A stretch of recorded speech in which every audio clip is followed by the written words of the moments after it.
What's up, guys? In this tutorial, I will show you how to fix the issue when the Windows search bar is not displaying search results, appearing just as a black or blank screen. First, search for Registry Editor in your Start menu search and hit Enter. This is where we'll be making some tweaks to fix the search issue. Once you're in the Registry Editor, follow this path. Expand H key Current User, Software, Microsoft, Windows, and finally, Current Version.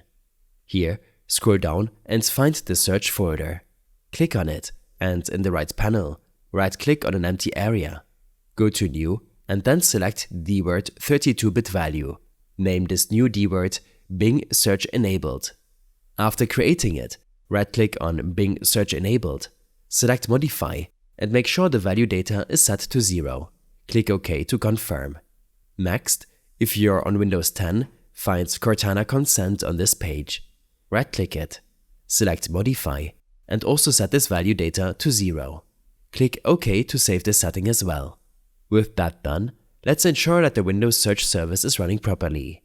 To do this, search for Services in your Start menu search and press Enter.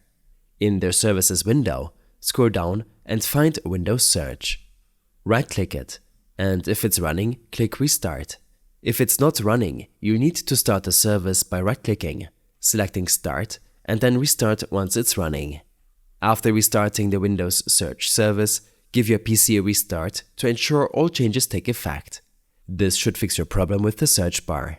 Your search should now be functioning correctly, displaying results as expected. I hope this helped you out. Leave a comment if you have any questions, and see you in the next one.